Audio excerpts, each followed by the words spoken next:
Seigneur, il est bon de te rendre grâce, de te louer chaque jour, chaque nuit, en tout temps, en tout lieu. Nous voulons faire de notre vie une louange perpétuelle, une action de grâce incessante. Seigneur, dans les bons et les mauvais moments, nous voulons te louer. Tout est grâce, Seigneur, tout est donné par toi, Seigneur. Apprends-nous à vivre en toi chaque événement, Jésus.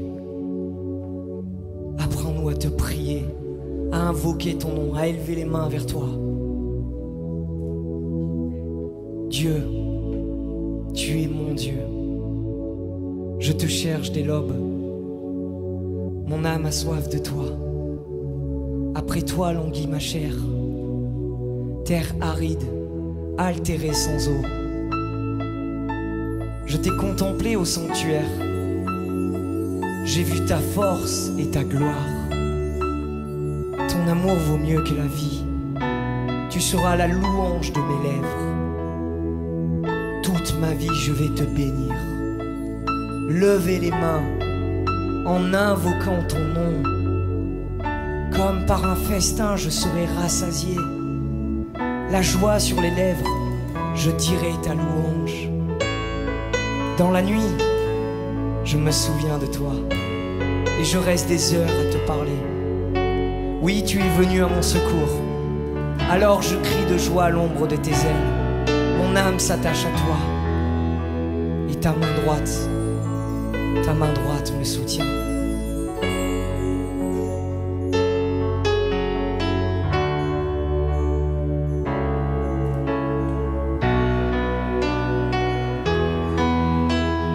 Ouvre ton esprit saint, ouvre ton feu divin. J'attendrai les mains levées vers celui qui peut tout. Fais pleuvoir ton esprit sur ton fils repenti. J'attendrai les mains levées vers celui qui peut tout.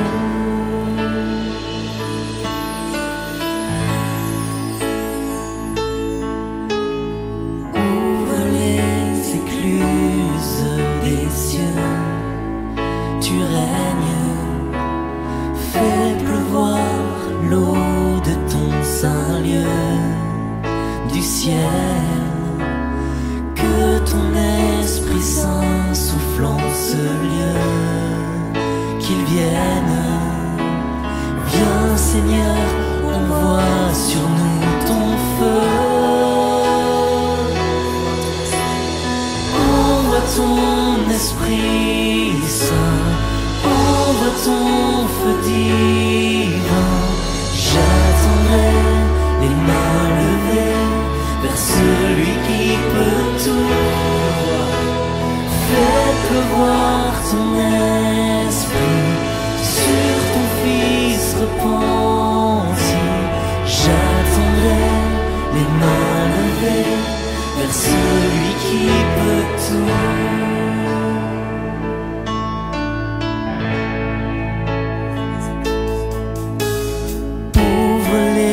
Écluses des cieux, tu règnes. Fais pleuvoir l'eau de ton saint lieu du ciel. Que ton Esprit Saint souffle en ce lieu, qu'il vienne. Viens Seigneur, envoie sur nous ton feu. Ton Esprit Saint, envoie ton feu divin. J'attendrai les mains levées vers celui qui peut tout. Fais pleuvoir ton esprit. J'attendrai les mains levées vers celui qui peut tout.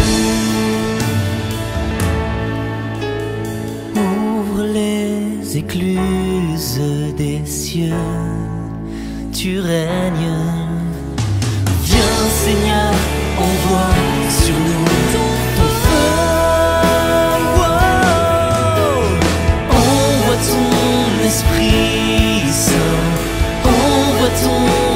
dire.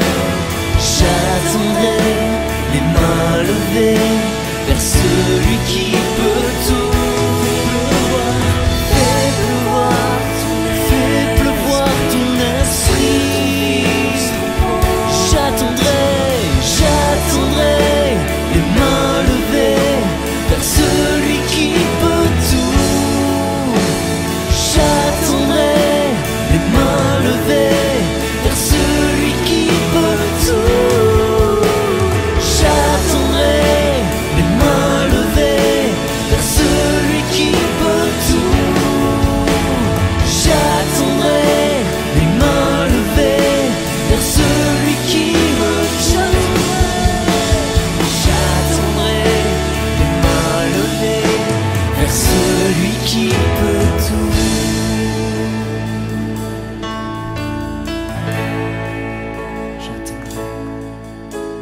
J'attendrai les mains levées vers celui qui peut.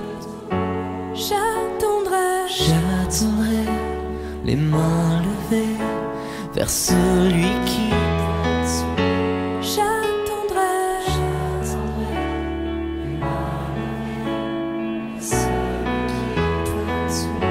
J'attendrai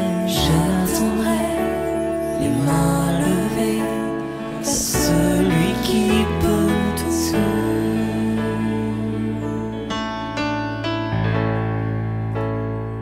Oui Seigneur, nous croyons que tu peux tout dans nos vies. Nous croyons que tu es le Dieu de la puissance. Mais nous croyons que tu es aussi le Dieu de la douceur, de la paix. Seigneur, béni sois-tu. Merci pour ta présence. Merci pour ta présence en chacun de nous. Merci pour ta présence ici. Nous voulons te louer, te rendre gloire. Amen. Gloire à toi, Seigneur Jésus. Gloire à toi, Seigneur Jésus. Béni sois-tu. Oui, nous louons. Parce que tu vis, Seigneur. Parce que tu vis sur la terre.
suis en braise, mon cœur et mon âme, quand j'invoque ton nom. Quand j'invoque ton nom. Quand j'invoque ton nom. Jésus, quand j'invoque ton nom. Jésus, quand j'invoque ton nom. Jésus, quand j'invoque ton nom. Jésus,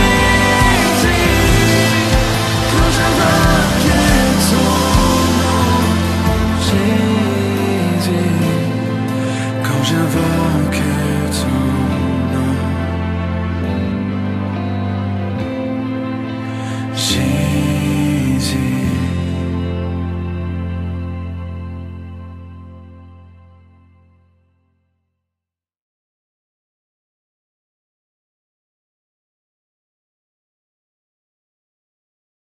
Bonjour, ici le pasteur Joel Spinks et bienvenue à l'émission Vie de foi.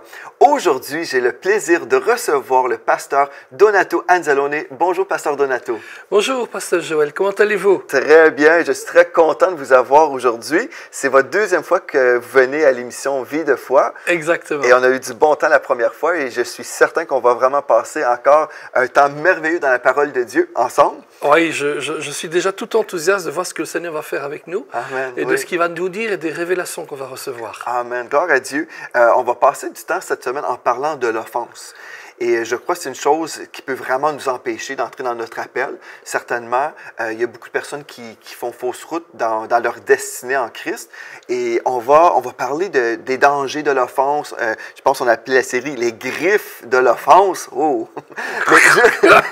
Mais juste avant, j'aimerais ça vous inviter à parler un peu de votre ministère en Suisse. Vous êtes pasteur et vous voyagez partout à travers le monde, enseignant dans des collèges bibliques, entre autres Réma et plusieurs autres collèges bibliques. Oui. Donc, je vous invite à partager un peu comment ça se passe pour vous en Suisse. Oui, écoutez, donc on est pasteur d'une église qui s'appelle le Centre chrétien Parole Vivante, une église à la fois en italien et en anglais, donc c'est une église internationale. Wow. Nous avons des personnes un petit peu de partout. Donc, en italien et en anglais? Et en anglais. Ah. On fait tout, en Vous bilingue. n'avez pas une église francophone? Non, parce que Ah. c'est la partie italienne de la Suisse. Eh bien. On est juste à côté de Côme et puis de Milan, etc. Et tout. Wow. Donc Ok. on est dans la belle région de Lugano, qui est un lac extraordinaire. Et en fait, beaucoup de gens se sont appelés à Lugano. C'est presque comme les Américains, ils se sont appelés à San Diego, California, ou San José, California. Nous, on est appelés à Lugano, là.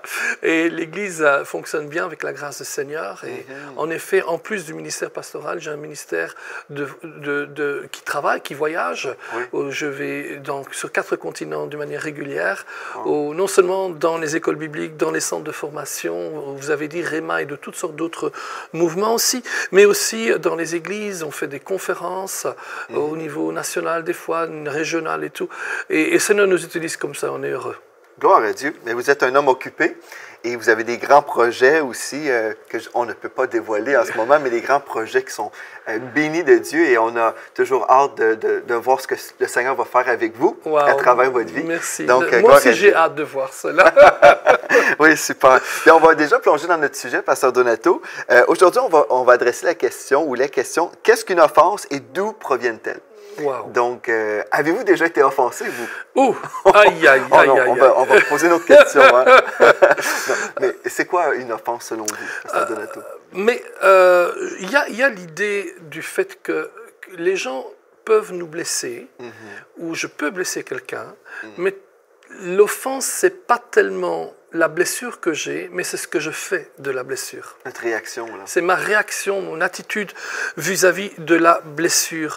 On a besoin absolument de comprendre que la blessure viendra. Même les offenses viendront, la Bible le dit aussi.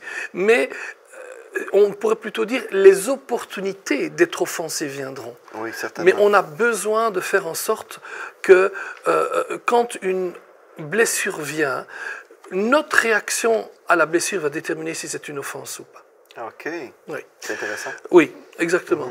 Et beaucoup de gens sont souvent offensés. Et quand ils sont offensés, ce qui se passe souvent, c'est qu'après, la blessure qu'ils ont reçue se transforme en amertume, en rancune. Et en fait, c'est quelque chose sur laquelle ils se tiennent. Ils se tiennent. La personne m'a fait du mal et maintenant j'ai quelque chose contre elle. Ce qu'on oublie, c'est que tant qu'on a quelque chose contre quelqu'un, contre, ça veut dire contre, comme ici. Ce doigt a quelque chose contre cette main, ils sont contre. On est toujours attaché à cette personne et on se fait un mal terrible. C'est pour ça qu'on a appelé cette émission les griffes de l'offense. Et on ne se rend pas compte parce qu'on croit quand on est offensé, mais on a subi un tort, on a raison, mais on peut avoir toutes les raisons qu'on veut, toutes les raisons qu'on veut, on a raison, mais en fait, dans notre raison, on tombe dans les griffes de l'offense. Oui, absolument. Il y a plusieurs personnes, je crois, qui ont été blessées. Hein. Dans notre vie, on a tous des blessures et puisqu'on va parler avec des personnes imparfaites, qu'on soit chrétien ou non, les gens imparfaits vont faire des choses imparfaites. Absolument. Donc, on va être blessés. Les personnes vont nous dire une chose et il y a des gens qui sont plus sensibles que d'autres également. Il y a des gens qui sont facilement blessés, qui sont susceptibles. On peut dire à quelqu'un, « Ah, j'aime beaucoup tes cheveux, j'aime ta nouvelle coupe. » Et puis, la personne peut dire, « Ah oui? » Et au lieu de prendre ça comme un compliment, la personne peut dire, « Mais avant quoi, tu détestais mes cheveux? » Exactement. Donc, on peut avoir toutes sortes de filtres aussi quand on entend une parole. Hein. Quelqu'un peut nous dire quelque chose en voulant nous bénir, puis finalement, ça devient une parole blessante pour certaines personnes. Et je crois, cette semaine, Dieu veut guérir des personnes. Amen. Je crois que partout à travers la francophonie, il y a des gens à la maison qui sont là et vous êtes souvent blessés. Et vous n'aimez pas ça. Certainement pas. On n'aime pas être blessé. On n'aime pas avoir de l'amertume en nous parce que l'amertume vient empoisonner notre vie et notre destinée. Et cette semaine, on va en parler justement. Et je crois, vous pouvez vraiment inviter l'Esprit de Dieu à vous révéler votre état personnel. Et puis, vous pouvez demander, Seigneur, aide-moi à me voir dans le miroir cette semaine pour que je puisse être transformé, que je puisse recevoir une guérison dans ma vie. Parce qu'on ne parle pas des blessures, on ne parle pas cette semaine de l'offense, simplement pour parler de ces choses. Non. On veut que le Seigneur vous libère. Amen. Et c'est notre cœur, vraiment. On veut que vraiment plusieurs frères et sœurs partout à travers la francophonie, peu importe là où vous vous retrouvez, que vous puissiez vraiment recevoir votre pleine guérison au nom de Jésus. Donc, on comprend ici que l'offense vient, oui, il va avoir une blessure, mais une personne peut être blessée sans être offensée. Oui, en fait, la blessure, elle est là. Et ça fait très mal. Oui. Mais mon épouse et moi, par exemple, nous avons pris une décision très tôt dans notre vie de mariage que quoi que ce soit que les gens faisaient à nous, en bien, il n'y a pas de problème, mais en mal, et il y aura toujours des gens qui nous font du mal volontairement ou involontairement. Mais nous avons décidé que cela n'affecterait jamais notre cœur. On peut être blessé de beaucoup de manières dans notre âme, dans notre corps, mais on doit éviter d'être blessé dans notre cœur. La Bible dit « garde ton cœur plus que toute autre chose, parce que de lui viennent les sources de la vie ». Nous avons vu des familles entières divisées à cause de l'offense, détruites par l'offense, des églises se déchirer parce qu'il y a eu des offenses qui ont été faites et des gens qui les ont reçues comme des offenses, des entreprises, etc. Et nous devons faire attention parce que l'offense est une arme puissante dans les mains de Satan pour détruire ce que Dieu est en train de faire. Wow. Et plusieurs chrétiens qui sont détruits justement, que Dieu a donné un appel spécifique. Oui. Et puis, je crois que l'ennemi, parfois, il vient comme ça. Là. Il veut détruire la personne, détruire sa destinée par l'offense. Et puis, des fois, on réalise, nous, on peut voir de l'extérieur une personne qui se laisse offenser. J'ai déjà dit à une personne, écoute, si tu ne gères pas cette blessure va empoisonner toute ta vie et ta destinée. Et c'est triste quand la personne refuse d'aller, des fois, même vivre une réconciliation ou adresser des sources de blessures. Et puis finalement, la personne dit non, non, non, c'est correct. Et puis, elle se laisse comme totalement envahie par la blessure, l'amertume, et puis ça vient empoisonner sa vie et le courant de sa vie. Il y a un texte dans la parole, dans Matthieu 18 et au verset 7, il est écrit « Malheur au monde à cause des scandales, car il est nécessaire qu'il arrive des scandales, mais malheur à l'homme par qui le scandale arrive. » Et puis si on parle de l'offense, on parle du mot « scandale ». Oui. Je prends une petite parenthèse là, parce que ce que vous venez de dire est tellement important. Ici, le mot scandale, d'autres traductions vont dire offense, parce que c'est en fait le mot offense. Ouais. Et scandale vient du mot scandalon en grec, qui veut dire offense. Et on va montrer tout de suite exactement ce que c'est que le scandalon. Mais la subtilité de l'offense, et c'est là que je parle de griffe de l'offense, c'est de faire croire, c'est l'ennemi qui nous fait croire, j'ai raison. Ils ont fait des torts à moi, mais j'avais raison. Ouais. Et donc, on se réfugie dans le fait qu'on a eu raison, ou qu'on avait raison, et on pense qu'on est dans le droit. Ouais. Et en pensant qu'on est dans le droit, c'est quoi le droit? Être dans le droit, ce n'est pas dire « je ne les pardonne pas ». Être dans le droit, à la rigueur, c'est dire « j'avais raison quand même Ouais. mais j'ai besoin d'aller demander pardon à la personne ». Une offense est toujours liée avec la rancune et le manque de pardon. Ouais. Et aussi, on peut voir, quand on refuse de pardonner quelqu'un ou quand on veut absolument avoir raison, c'est de l'orgueil aussi, n'est-ce pas? Oui, oui. Parce qu'on veut avoir raison. Et puis, on peut avoir raison, mais c'est ça. Parfois, on ne se voit pas. Et puis, on a été blessé. Mais des fois, il y a des raisons aussi où on ne voit pas certaines situations et puis on a juste notre perspective. Absolument. Et quand on a juste notre perspective, parfois, là, après, on est blessé. Amen. Et là, Excellent. on va parler de Excellent. notre blessure à quelqu'un. n'est-ce pas? Excellent. Donc, une personne, un ami est là, nous entend raconter notre histoire selon notre perspective, n'entendant jamais l'autre côté de la médaille, par exemple. Et puis, peut-être même l'autre côté de la médaille n'ont jamais même voulu en parler parce qu'ils se disent que ça ne vaut pas la peine. On veut marcher dans l'amour et dans la paix sans parler de toutes ces choses-là. Et là, moi, j'ai souvent mentionné qu'il y a des offenses empruntées même.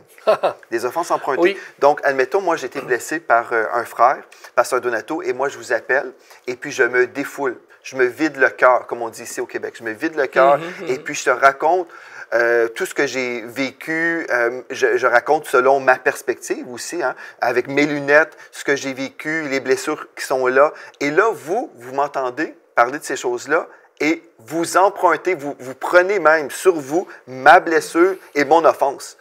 Et puis, je pense qu'il faut faire attention aussi parce que l'ennemi veut diviser, il veut détruire des réputations, il veut détruire le corps de Christ. Et si on n'est pas suffisamment mature pour discerner, finalement, on va faire fausse route. Oui, absolument. Je crois que toi et moi, dans les années de ministère qu'on a, on a eu l'occasion d'avoir des frères, des amis, des serviteurs de Dieu qui nous ont expliqué, partagé la douleur qu'ils ont eue par une telle ou telle personne, des fois même par des collègues. Et notre danger, c'est comme tu viens de le dire, vous venez de le dire, c'est de commencer à avoir des ressentiments vers une personne qui ne nous a rien fait. C'est ça, oui. Alors, écouter le frère qui a besoin d'une oreille, c'est une chose, et c'est biblique de le faire. Mais il faut avoir une certaine maturité pour dire, mais cela ne peut de nouveau pas atteindre mon cœur. Je dois toujours voir l'autre personne avec les yeux de Jésus-Christ. D'ailleurs, souvent, ce qui se passe, et je crois que c'est important, parce que c'est vrai que des personnes nous blessent ou nous blessons quelqu'un, mais nous ne sommes pas dans les pieds de la personne qui a blessé. Dans ses chaussures, on ne sait pas pourquoi, on ne connaît pas les circonstances que je dirais atténuantes. Et c'est trop facile après que si quelqu'un me dit, voilà, j'ai été blessé par telle ou telle personne, que je commence à avoir des idées préconçues contre elle, alors que peut-être que moi, à sa place, j'aurais fait pire.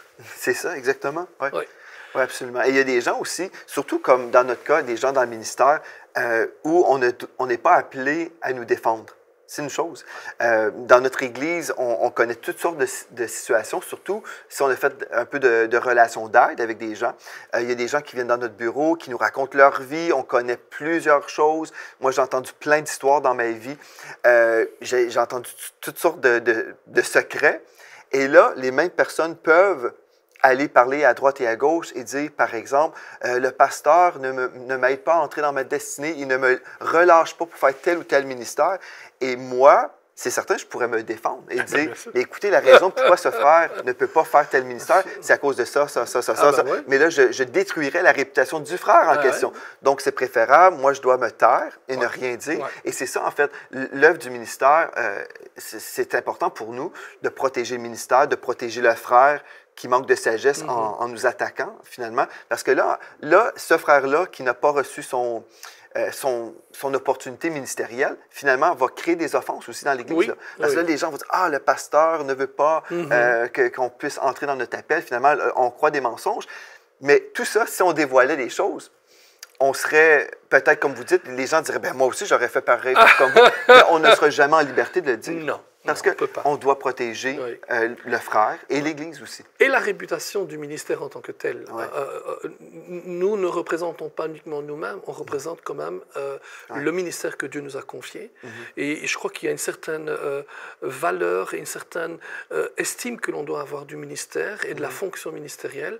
Et ce serait carrément diminuer la valeur du ministère que de commencer à dévoiler tout ce qu'on entend. C'est ça. Donc, pour nous, notre responsabilité, c'est de laisser Dieu nous défendre. Moi, ça a été toujours ma vision. Amen. Si Dieu est mon agent de promotion, il est également mon refuge Amen. et puis mon avocat. Amen. Donc, si j'ai un cœur pur devant Dieu et je dis, Seigneur, je veux te servir toute ma vie, de tout mon cœur, il y a toujours des gens qui vont parler, qui vont essayer de détruire parce qu'ils ont été influencés par des esprits, finalement, où la chair est là. Bien que Dieu les bénisse, ça, c'est notre cœur, hein, que Dieu les bénisse. Absolument. Mais de notre côté, Dieu ne nous appelle pas à se défendre. Moi, je ne me défendrai pas, je vais laisser Dieu le faire. Et puis, notre rôle, c'est de pardonner ceux qui nous ont offensés et c'est d'aimer ces gens-là. D'aimer. Et par exemple, je veux juste adresser une chose quand on parle des offenses empruntées. On n'avait pas prévu d'en parler, mais je pense que c'est important parce qu'il y a plusieurs personnes à la maison, vous êtes là, vous avez entendu des choses qui n'étaient pas édifiantes, des calomnies, toutes sortes de choses comme ça. Et vous avez été blessé et là, vous avez emprunté cette offense et cette offense de votre voisin est devenue votre offense. Et là, si vous avez pris une décision par rapport à votre vie, et concernant, suite à cette information que vous avez entendue, là, vous avez pris une décision. Et vous pouvez savoir que quand vous êtes sur un nouveau chemin, là, à cause, vous avez entendu des choses, vous êtes sur un chemin qui n'est pas de Dieu. Parce que Dieu ne va jamais s'unir au péché. Ah oui. Si on commet des péchés dans la médisance, et là, on croit, ah bien là, j'ai entendu telle chose, donc je vais réagir, bien ma réaction est charnelle, parce que Dieu ne va jamais employer le chemin du péché pour nous diriger. Et c'est grave parce que je crois qu'il y a plusieurs frères et sœurs dans le monde chrétien, surtout quand on voit les gens qui changent constamment d'église. Ces gens-là ont été offensés, ils offensent d'autres personnes, et là, les personnes offensées vont quitter des églises, vont quitter des ministères, vont faire ci et ça. Et tout ça, là, c'est l'œuvre de la chair. Oui. Donc, Dieu n'est même pas dans tout ça. Et il y a des gens qui sont vraiment en dehors de la volonté parfaite de Dieu pour leur vie parce qu'ils ont entendu et puis ils ont emprunté des offenses. Donc, je pense que Dieu veut faire du ménage dans nos vies, comme toujours. À l'émission Vie de foi, souvent on en parle. Dieu veut qu'on puisse revenir vraiment à lui et lui demander pardon. Si on écoutait des choses qu'on n'aurait pas dû, il y a des temps aussi, il y a des personnes qui vont nous raconter, ils vont nous vider leur cœur, ils vont dire, j'ai besoin de parler. Oui, mais il faut après voir et prier et dire, OK, cette chose-là a été blessante. Est-ce que tu en as parlé à la personne en question? Oui. Est-ce que tu as eu un moment où vous avez pu vraiment échanger et puis vous réconcilier? Il y a toutes sortes de choses qu'on pourrait voir. Moi, je me souviens très bien d'une histoire quand j'étais beaucoup plus jeune dans le ministère. J'avais une amie avec qui je parlais beaucoup, c'était vraiment une très bonne amie, etc. Et, tout. Et un jour, je lui ai dit, hey, t'as entendu la nouvelle? Elle m'a dit, est-ce que c'est édifiant? Ouais. En fait, elle m'a rappelé ce passage chez Philippiens 4:8 qui dit au reste, frères, que tout ce qui est vrai, tout ce qui est honorable, tout ce qui est juste, tout ce qui est pur, tout ce qui est aimable, tout ce qui mérite l'approbation, ce qui est vertueux et digne de louange, soit l'objet de vos pensées. En d'autres mots, je ne dois pas écouter toutes les choses qui peuvent être vraies, mais qui ne sont pas dignes d'approbation, par exemple. Et en général, on arrive là aussi dans ce qu'on appelle la médisance, etc. Et tout. Si, par exemple, je vous partage quelque chose qui a été fait peut-être sur ma vie ou quelqu'un d'autre, je le fais parce que je pense que vous faites partie de la solution. Mais si vous ne faites pas partie de la solution, ça devient la médisance. Exactement. Aussi. Très, très bon. Vous voyez? C'est très important. Ça, je l'ai déjà mentionné du haut de la chair à l'Église. J'ai dit, par exemple, si vous avez un problème dans un département à l'Église, allez voir votre supérieur, au responsable du département. Mais souvent, les gens ont peur de parler à leur supérieur. Ils vont préférer parler avec des brebis qui ne peuvent rien faire. Non. Mais si vous faites ça, vous perdez votre temps et vous détruisez, vous contribuez à la destruction de votre Église locale. C'est grave, ça. Parce que Dieu veut qu'on puisse être unis dans l'œuvre de Dieu. Mais si on parle à quelqu'un qui n'a aucune autorité, nos paroles sont des paroles gaspillées. Et je crois que le Seigneur veut faire un ménage à ce niveau-là aussi. Mais si on revient en définissant l'offense. C'est quoi l'offense? C'est quoi l'offense? Vous voulez que je vous réponde? Oui. Et on a une illustration aussi. Oui, je vais vous montrer pouvez une illustration. Il y a le mot offense qui vient du mot grec scandalizo, qui veut dire offenser, ou scandalon, qui est l'offense. Scandaliser, scandalizo veut dire piéger, au sens figuré aussi, ou inciter au péché. C'est important ça. L'offense incite au péché.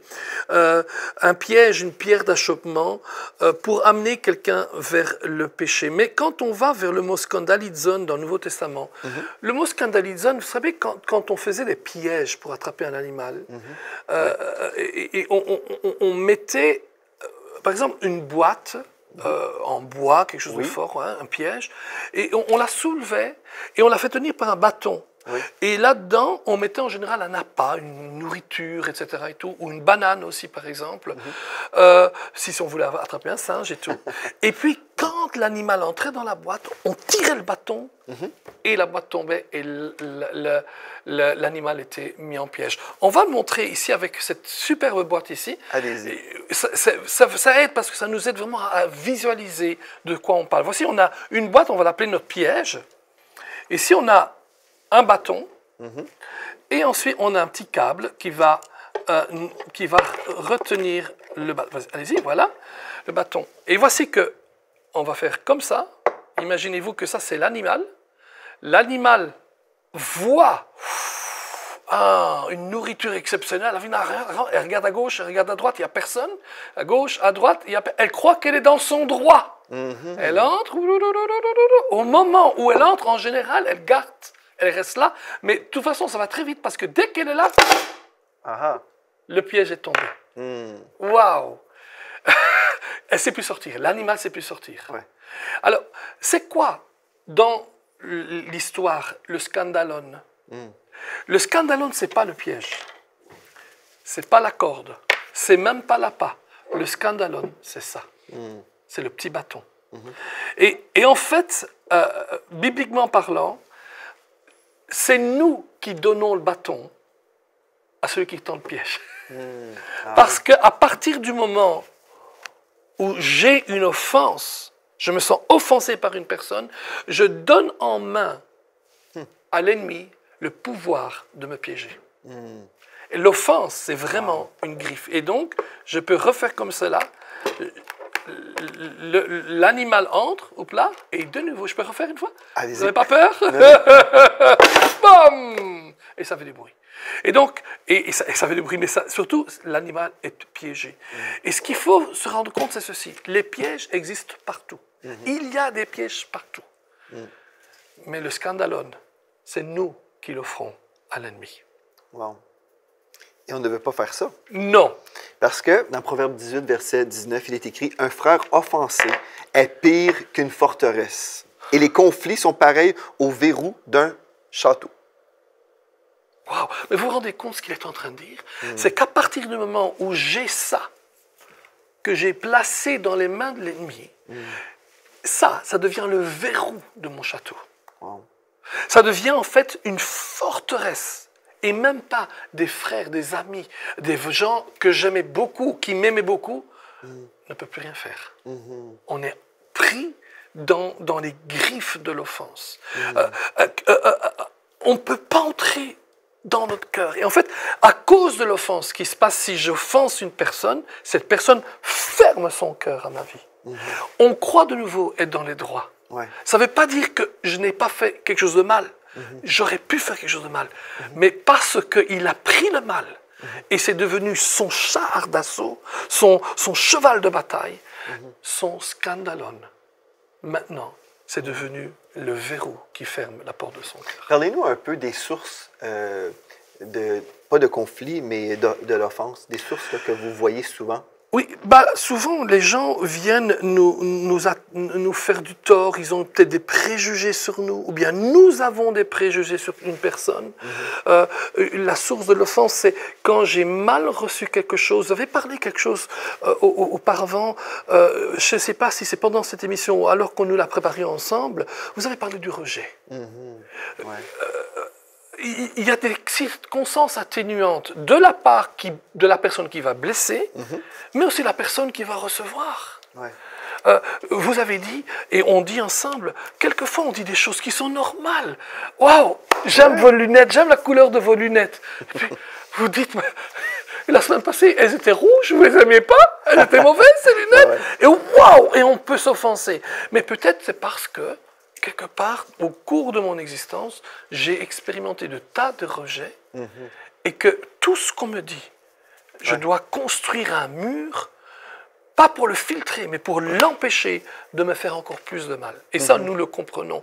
C'est pour ça que, en parlant ici de l'offense, nous ne sommes pas en train de critiquer qui que ce soit. Non, l'idée, c'est pas de critiquer, c'est d'aider. Hein? Aider, exactement. Ouais. Parce qu'on comprend pourquoi certaines personnes peuvent aller et se sentir offensées ou être offensées, pourquoi elles peuvent prendre le scandale en main et dire à l'ennemi, OK, tu peux y arriver, tu peux y aller, tu peux mettre le piège de toute façon, j'ai le droit, j'ai raison.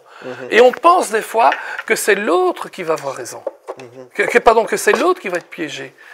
Ouais. Mais la Bible dit que l'oiseleur est tombé dans son propre piège. Et quand nous sommes offensés et que nous donnons à Satan le scandalon, eh bien c'est nous qui tombons dans notre propre piège. Wow. Donc, on ne veut pas être offensé. Il y a toutes sortes de sources. Vous avez mentionné le rejet, par exemple. Oui. Si quelqu'un a cette crainte, par exemple, j'ai peur d'être rejeté parce que j'ai été rejeté dans mon passé, je me sens d'une certaine façon, je ressens un malaise quand je suis avec des personnes, je pense qu'ils vont me rejeter. Finalement, je peux même m'auto-rejeter finalement. De certaines amitiés, de certaines relations, justement parce que j'ai cette crainte qui est là. Et puis, il y a plusieurs personnes, justement, ils vont se supprimer, comment dire, s'auto-supprimer de la vie. Autodétruire, absolument. Parce que, justement, ils ont eu cette crainte qui était là, crainte du rejet. Ils ont déjà été rejetés dans le passé, puis ils vont le faire encore une fois. Donc, là, après, justement, on croit des scénarios. Hein, on arrive à croire des scénarios qui ne sont pas véritables. C'est ce que j'appelle la guerre des préjugés. On a constamment des préjugés sur les personnes. Il suffit que quelqu'un vous dise plusieurs fois, qu'une personne vous dise « Oh, tiens, Joël, il y a ceci. Et puis une autre personne dit « Oh, Joël, il y a ceci. Puis une autre personne « Oh, Joël, il y a ceci. » À la fin, si on n'est pas sûr de notre identité personnelle, on risque de le croire. Et puis finalement, j'arrive, moi, je dis « Pasteur Joël. Et puis toi, oh, qu'est-ce qu'il a contre moi, Donato? J'ai rien contre vous.